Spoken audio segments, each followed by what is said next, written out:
Machiavel, les 7 phrases à dire pour contrôler une conversation, sans hausser la voix.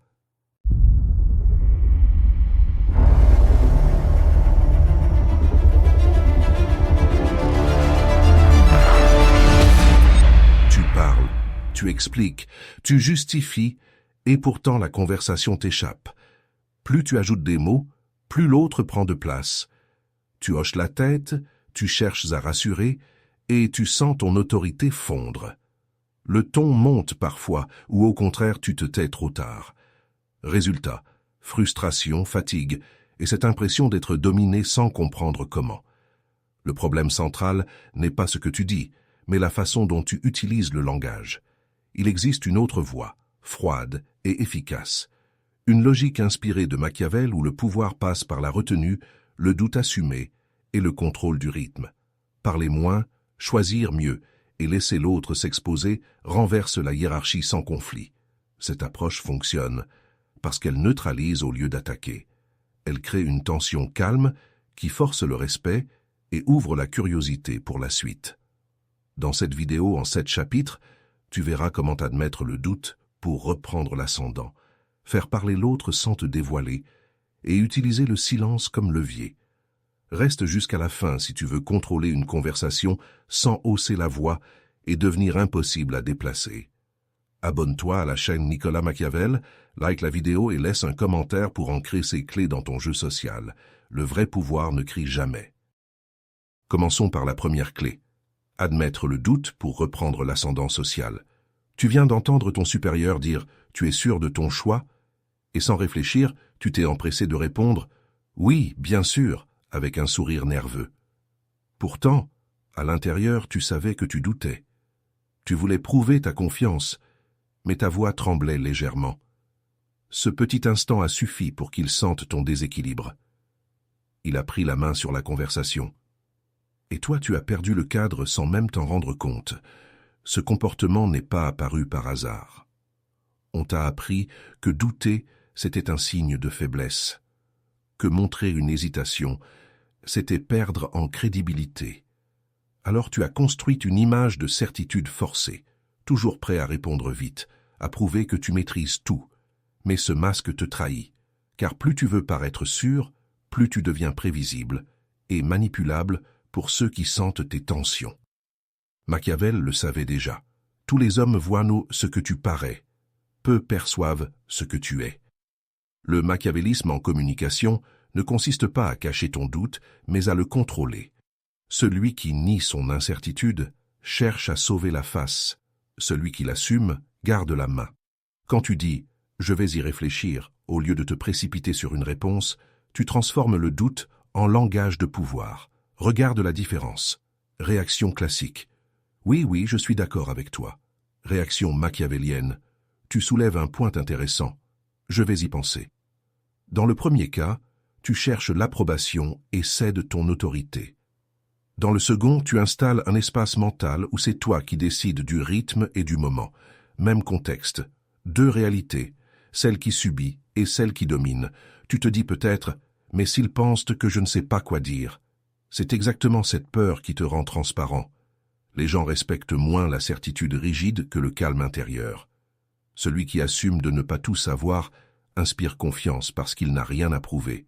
C'est celui qui se justifie trop vite qu'on teste encore et encore. Quand quelqu'un te presse pour une réponse, tu réponds « je préfère y réfléchir avant de trancher », parce que le silence prolonge ton autorité. Quand on te reproche d'hésiter, tu dis « le doute fait partie des décisions intelligentes ». Cela montre une lucidité désarmante. Quand on insiste, tu conclus « j'ai besoin de clarté avant d'engager ma parole ». Chaque mot devient un mur tranquille entre toi et leur urgence. Et ta posture? Détendue, regard fixe, respiration lente, c'est ça la vraie prise de contrôle. Retiens ceci. Reconnaître ton doute ne t'affaiblit pas. Il déstabilise ceux qui croyaient pouvoir te pousser à parler trop vite. Poste en commentaire. Je contrôle le cadre. Parce que dans les prochaines minutes, tu vas découvrir comment faire parler les autres pendant que toi, tu restes immobile au centre du jeu. Observons la deuxième clé. Faire parler l'autre et garder le langage de pouvoir. Tu viens d'entendre ton collègue affirmer « Franchement, ton idée ne tiendra jamais. Et au lieu de laisser un silence, tu t'es précipité. Si, regarde, j'ai déjà prévu ça. Tu as voulu convaincre, justifier, prouver. Pendant que tu parlais, lui t'observait calmement. Il a croisé les bras, a hoché la tête avec ce léger sourire de supériorité. À cet instant précis, il contrôlait la conversation. Parce que toi, tu t'étais mis en position de défense. Ce réflexe ne vient pas de nulle part. On t'a appris que pour être respecté, il fallait répondre vite et montrer que tu maîtrises ton sujet.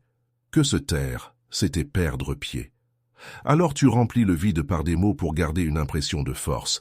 Mais cette habitude te trahit.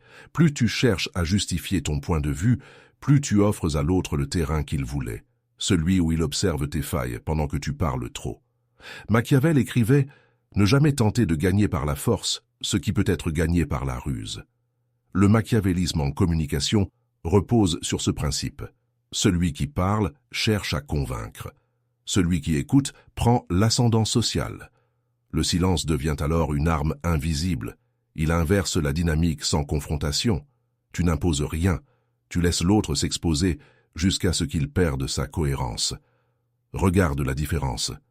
Réaction impulsive, « Attends, je vais t'expliquer pourquoi j'ai raison. » Réaction machiavélienne, « Intéressant, dis-moi plus sur ce que tu veux dire exactement. » La première crée un duel d'ego. La seconde installe une prise de contrôle subtile, où c'est toi qui tiens le cadre mental sans élever la voix. Même scène, deux pouvoirs opposés. Tu te dis peut-être, mais s'ils pensent que je n'ai rien à répondre. C'est précisément cette peur qui te rend prévisible. Le vrai pouvoir ne se montre pas dans le volume ou la rapidité, mais dans le calme et la maîtrise du rythme. Celui qui choisit quand parler devient intouchable. Celui qui remplit le silence devient dépendant du regard des autres. Quand quelqu'un critique ton idée, tu réponds « Qu'est-ce qui te fait dire ça ?» Parce que cette question retourne l'attention sur lui et te redonne le contrôle du tempo. Quand on t'interrompt, tu dis simplement « Laisse-moi finir mon raisonnement ». Cette phrase impose une frontière claire sans agressivité. Quand on cherche à te provoquer, tu répliques « C'est ton opinion. Continue ». Ce détachement glace toute tentative de domination émotionnelle. Et ta posture? Immobile, regard fixe, respiration lente. C'est ainsi qu'on fait plier sans frapper. Retiens ceci. Celui qui pose les questions dirige l'échange sans jamais avoir besoin d'imposer sa voix. Poste en commentaire « Mon silence est mon arme » et prépare-toi, car dans la prochaine étape, tu vas apprendre à valider sans céder, le geste ultime du communicateur souverain. Explorons la troisième clé. Valider sans céder pour bloquer la prise de contrôle. Tu viens d'entendre ton ami dire avec un ton tranchant « Franchement, t'exagères toujours ». Et au lieu de rester calme, tu as répondu « Non, c'est pas vrai, je voulais juste… » En une phrase, tu t'es mis sur la défensive. Il t'a fait douter de ta position. Et toi, tu lui as donné le pouvoir qu'il cherchait. Ce léger déséquilibre dans ta voix, cette envie de te justifier, c'est là que tu as perdu le cadre. Tu voulais apaiser la tension, mais en cherchant à être compris, tu as validé son autorité sur toi. Ce réflexe ne vient pas de nulle part. On t'a appris que pour garder la paix, il fallait apaiser les autres. Que le conflit devait être évité à tout prix. Alors tu valides pour calmer et tu dis oui pour éviter les vagues. C'était utile quand tu étais enfant, on te félicitait quand tu restais sage. Mais aujourd'hui, cette même stratégie te piège. À chaque fois que tu t'expliques pour prouver tes bonnes intentions, tu rends visible ton besoin d'être approuvé. Et ceux qui sentent ce besoin peuvent le retourner contre toi. La leçon de Machiavel est claire. Il est plus sûr d'être craint que d'être aimé. Cela ne veut pas dire semer la peur, mais inspirer une retenue instinctive chez l'autre. En communication machiavélienne, valider sans céder, créer ce respect silencieux. Celui qui cherche l'amour des autres s'incline pour plaire. Celui qui inspire une légère distance garde l'ascendant social. Le langage de pouvoir n'est pas violent. Il est précis, contrôlé et impassible. Regarde la différence. Version naïve. Oui, je comprends. J'ai peut-être réagi trop fort. Version machiavélienne. Je comprends ton ressenti. Dans la première phrase, tu capitules sous couvert d'empathie. Dans la seconde, tu montres que tu entends sans plier. L'un se justifie pour exister, L'autre existe sans se justifier. Même situation. Deux univers différents. Tu te dis peut-être, mais s'il me trouve froid ou indifférent, c'est exactement ce qui te rend manipulable, cette peur d'être mal perçu. Les gens testent les limites qu'ils sentent floues. Si ton calme les déstabilise, c'est bon signe. Cela veut dire qu'ils ne savent plus comment t'atteindre émotionnellement. La neutralité est perçue comme du mystère par ceux qui ont besoin de contrôle. Quand quelqu'un te reproche quelque chose, tu réponds « Je vois ce que tu veux dire », parce que cette phrase clôture sans défendre ni fuir. Quand on cherche à te culpabiliser, tu dis « C'est ton point de vue, je l'entends ». Cela valide leur émotion sans leur donner raison sur le fond. Quand on exige une explication, tu dis calmement « Je n'ai rien à ajouter là-dessus ». Cette réplique glace toute tentative de reprise du pouvoir verbalement. Et ta posture, épaules basses, regard stable. C'est ainsi que ton silence devient un mur invisible. Souviens-toi, valider n'est pas céder. C'est maîtriser le terrain émotionnel pendant que l'autre s'y enlise seul. Poste en commentaire. L'indifférence est ma force. Et prépare-toi. Car bientôt tu apprendras comment transformer la question elle-même en arme de domination silencieuse. Franchissons la 4e clé. Questionner calmement et installer la domination. Tu viens d'entendre ton interlocuteur dire d'un ton sec « Tu ne comprends jamais rien ». Et au lieu de respirer, tu as bondi. « Comment ça? C'est faux, j'ai très bien compris ». Ton cœur s'est emballé, ta voix a monté d'un cran. Tu voulais réparer l'injustice, prouver ta valeur, mais à cet instant précis, tu venais de lui offrir ce qu'il cherchait, ta réaction. Il contrôlait le tempo, toi tu suivais.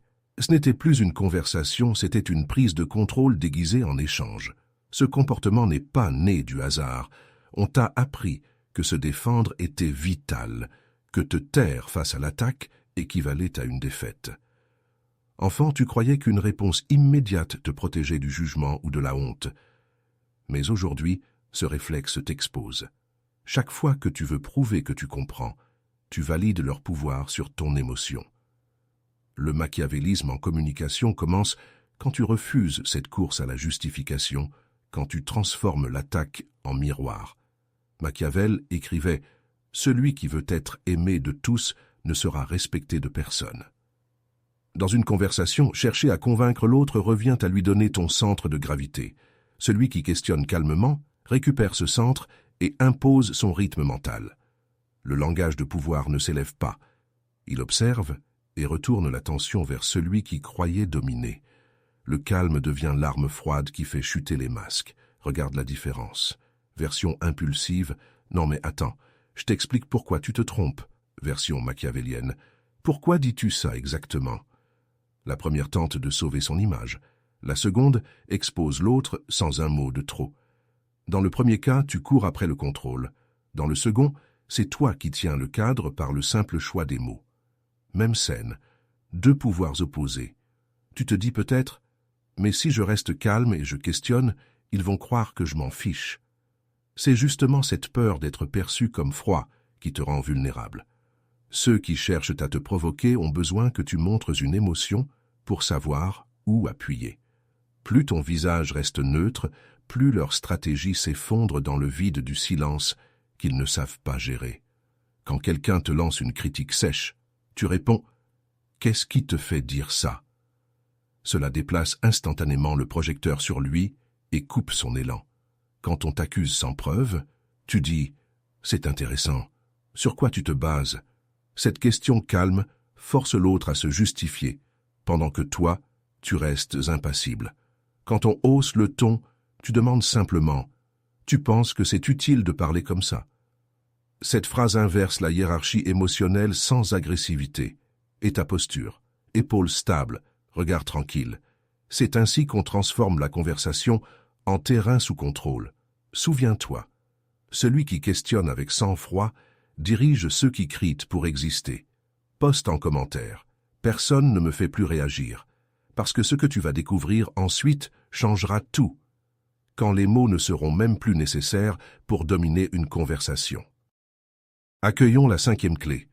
Refuser de répondre et poser des barrières mentales. Tu viens d'entendre ton interlocuteur insister. Alors, t'en penses quoi? Dis-le franchement. Et toi, par peur de paraître froid ou distant, tu as fini par répondre quelque chose que tu ne pensais même pas. Tu voulais éviter le malaise, remplir le silence. Mais au moment où tes mots sont sortis, tu as senti cette perte intérieure. Tu venais de céder ton espace mental. L'autre contrôlait le cadre, toi tu n'existais plus que dans sa demande. Ce comportement n'est pas né du hasard. On t'a appris que le silence était un vide à combler, que se taire, c'était fuir ou se soumettre. Alors, chaque fois qu'on te met face à une question directe, ton instinct veut prouver ta bonne foi. Mais dans une logique machiavélienne de communication, ce réflexe est une faille. Répondre à tout, c'est offrir ton pouvoir à chacun. Les plus habiles repèrent ça immédiatement et s'y engouffrent pour t'imposer leur rythme. Machiavel l'avait compris il y a 5 siècles. Les hommes oublient plus vite la mort de leur père que la perte de leur patrimoine. Le patrimoine dont il parlait ne se limitait pas à l'argent. C'était aussi ton espace intérieur, ton contrôle émotionnel. Celui qui donne tout, y compris ses mots, perd son territoire psychologique. Celui qui sait refuser de s'expliquer garde la domination du cadre invisible. C'est ça le langage de pouvoir. Savoir quand parler et surtout quand ne pas répondre. Regarde la différence. Version classique. Je vais t'expliquer pourquoi j'ai fait ça. Version machiavélienne. Je préfère ne pas en parler. Dans la première phrase, tu livres tes pensées comme on ouvre une porte sans verrou. Dans la seconde, tu imposes une frontière mentale nette, sans agressivité ni justification. Le premier cherche la paix extérieure, le second protège sa paix intérieure. Même scène, 2 réalités opposées. Tu te dis peut-être, mais ils vont croire que je cache quelque chose. C'est justement cette peur qui te rend manipulable. Les gens respectent les limites qu'ils ne peuvent franchir. Ils méprisent celles qu'ils traversent facilement. Plus tu veux prouver ta transparence, plus on te teste pour voir jusqu'où elle va. Celui qui n'a rien à cacher mais choisit quand parler inspire toujours plus d'autorité que celui qui se vide pour plaire. Quand quelqu'un exige une explication, tu réponds « Je garde ça pour moi », parce que cette phrase ferme la porte sans conflit et installe le mystère. Quand on insiste avec insistance, tu dis calmement « Ce sujet ne me concerne plus ». Cela dégonfle toute tentative de pression émotionnelle. Quand on cherche à te provoquer, tu réponds simplement « Tu as le droit de penser ça », parce qu'elle rend inutile tout débat et montre que tu restes maître du cadre verbal et mental. Et ta posture, détachée, regard stable, c'est ainsi qu'on renverse l'énergie du contrôle sans un mot de trop. Souviens-toi, celui qui choisit le silence impose ses frontières là où les autres s'épuisent à se justifier. Poste en commentaire « Je suis devenu intouchable » et reste attentif, car ce qui vient ensuite montrera comment faire du silence lui-même une arme absolue dans toute conversation. Posons notre regard sur la 6e clé. Utiliser le silence comme arme machiavélienne. Tu viens d'être pris dans une réunion. Tout le monde parle fort, les idées fusent, et toi, tu sens ton cœur battre plus vite. Quelqu'un te demande ton avis. Tu réponds trop vite, juste pour ne pas paraître absent. Oui, je pense pareil. À ce moment précis, tu t'effaces. Ton silence aurait pu créer de la tension, de l'intérêt, mais tu l'as comblé par peur du vide. Et en comblant ce vide, tu as perdu le pouvoir qu'il contenait. Ce réflexe n'est pas né du hasard. Enfant, on t'a appris que se taire signifiait être ignoré, que pour exister, il fallait parler, remplir l'espace sonore. Tu as grandi dans un monde où le silence est perçu comme un manque de confiance ou d'intelligence. Alors tu t'es programmé à répondre vite, à prouver ta présence par les mots. Mais aujourd'hui, cette habitude te dessert. Elle te rend prévisible et efface ton aura. Parce que dans une conversation, celui qui ne supporte pas le silence devient dépendant de celui qui l'impose. C'est exactement ce que Machiavel enseignait. Le premier moyen d'évaluer l'intelligence d'un dirigeant est de regarder les hommes dont il s'entoure. Le silence agit comme ces hommes. Il révèle ton entourage et la nature des esprits autour de toi. Celui qui parle sans pause attire les faibles, qui cherchent du bruit pour masquer leur vide. Celui qui sait se taire attire ceux qui respectent la maîtrise. Dans la communication machiavélienne, le silence n'est pas absence. C'est une présence supérieure qui force l'autre à se dévoiler. Regarde la différence. Réaction classique, je voulais juste préciser un point. Réaction machiavélienne. Silence. L'un cherche à combler un espace qu'il croit hostile.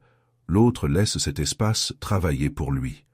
Le premier apaise les autres au détriment de son autorité. Le second crée une tension qu'il contrôle sans effort. Même situation. Deux univers opposés. Tu te dis peut-être, mais s'il pense que je n'ai rien à dire. C'est justement cette peur qui te prive de ton ascendant social. Les gens redoutent ceux qui ne réagissent pas immédiatement, parce qu'ils ne savent pas ce qu'ils pensent vraiment. Le mystère est une forme de domination silencieuse. Celui qui maîtrise son tempo devient imprévisible, et dans tout rapport de force verbale, l'imprévisible règne sur le prévisible. Quand quelqu'un attend ta réponse, tu marques 3 secondes de silence avant de parler. Ce laps de temps impose ton rythme mental sans un mot. Quand on te coupe la parole, tu restes silencieux jusqu'à ce que le calme revienne. Puis tu reprends où tu t'étais arrêté sans justification. Cela montre que c'est toi qui tiens le cadre. Quand on cherche à te provoquer, tu réponds par un simple regard neutre avant toute phrase. Cette absence immédiate de réaction brise leur élan émotionnel. Chaque seconde de silence prolonge ton pouvoir invisible sur la conversation. Retiens ceci, chaque mot non prononcé peut peser plus lourd qu'un discours entier quand il est soutenu par ton calme intérieur. Poste en commentaire. Je parle avec mes silences. Parce que ce que tu vas découvrir ensuite dépasse même les mots. C'est là que naît l'autorité absolue du communicateur machiavélien. Avançons vers la 7e clé. Parler peu et devenir intouchable en conversation. Tu viens de sortir d'une discussion où tu as tout donné. Tu as expliqué, argumenté, détaillé chaque nuance, et pourtant, à la fin, tu avais cette sensation d'avoir perdu quelque chose. Ton interlocuteur restait calme, distant, presque amusé. Toi, épuisé. Tu t'étais vidé en mots pendant qu'il gardait le silence. C'est là que le déséquilibre s'est créé. Plus tu parlais, plus il dominait la conversation sans lever la voix. Ce comportement n'est pas un hasard. On t'a programmé à croire que parler beaucoup prouve l'intelligence, l'intérêt ou la sincérité. Que pour être entendu, il faut remplir l'espace sonore. Mais ce conditionnement te piège. Chaque mot inutile fragilise ton autorité. Dans le jeu du pouvoir verbal, celui qui parle trop se dévoile. Celui qui parle peu se réserve. La retenue est une forme de domination que la société bavarde ne comprend pas. Machiavel écrivait « Les promesses faites par le prince ne doivent pas obligatoirement être tenues lorsqu'elles tournent au détriment de son intérêt. » Cette phrase n'a rien à voir avec le mensonge. Elle parle du contrôle de sa parole. Le machiavélisme en communication consiste à faire de chaque mot une arme mesurée. Celui qui parle pour plaire finit prisonnier de ses phrases. Celui qui parle pour peser installe un langage de pouvoir qui impose respect et mystère. Regarde la différence. Version expansive. Je vais t'expliquer en détail pourquoi j'ai raison. Version souveraine. Je t'ai déjà donné ma réponse. Dans le premier cas, tu cherches encore à convaincre l'autre. Dans le second, tu lui rappelles que ton opinion n'est pas négociable. L'un cherche l'approbation dans les mots. L'autre ancre son ascendant social dans le silence maîtrisé. Même demande. Deux statuts opposés. Tu te dis peut-être, mais si je parle moins, ils vont penser que je ne sais rien dire. C'est justement cette peur qui t'enchaîne au bavard. Les gens respectent ceux qu'ils ne peuvent pas lire facilement, parce qu'ils sentent une force derrière leur silence. Plus tu expliques, plus tu offres des prises mentales à ceux qui cherchent à te contrôler. Moins tu parles, plus ton mystère devient une armure invisible. Quand quelqu'un te demande ton avis sur tout, tu réponds calmement. Je n'ai rien à ajouter pour l'instant, parce que cette phrase place ton temps au-dessus du leur. Quand on te pousse à réagir vite, tu dis « je préfère observer avant de parler ». Cela montre une discipline mentale rare et désarme les impulsifs.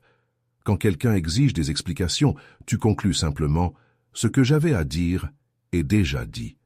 Cette fermeture tranquille crée un respect instinctif chez ceux qui espéraient te faire courir après leur approbation. Et ta posture, stable, regard direct, respiration lente, c'est ainsi que la domination devient naturelle. Souviens-toi, celui qui apprend à parler peu devient impossible à manipuler, car il ne donne jamais assez pour être pris au piège des mots des autres. Poste en commentaire « Je ne parle que pour régner » et prépare-toi, car après ça, ce n'est plus toi qui cherches le pouvoir, c'est lui qui viendra naturellement vers toi. Il existe une ligne invisible entre ceux qui subissent et ceux qui dominent. Tu viens de la franchir. Le machiavélisme appliqué à la communication n'a rien d'agressif. C'est l'art de garder le contrôle sans hausser la voix. Tu as découvert comment utiliser un langage de pouvoir pour inverser les rôles dans toute conversation et créer une domination calme, précise, presque imperceptible. Le vrai ascendant social ne vient pas de ce que tu dis, mais de ce que tu choisis de taire. Avant cette vidéo, tu étais celui qui parlait trop vite pour convaincre ou se justifier. À partir de maintenant, tu deviens celui qui observe, questionne et fait plier les autres sans effort.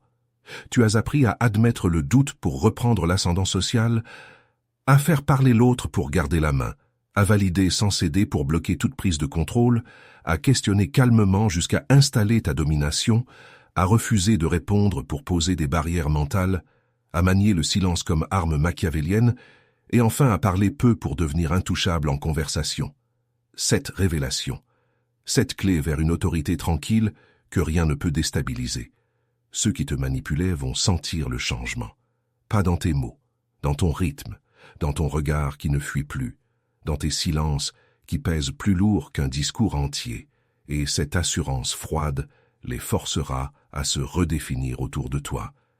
Machiavel le savait, celui qui parle peu gouverne ceux qui s'épuisent à convaincre.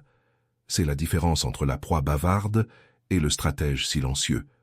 Rejoins Nicolas Machiavel pour accéder aux prochaines révélations. Chaque vidéo est une arme de plus dans ton arsenal.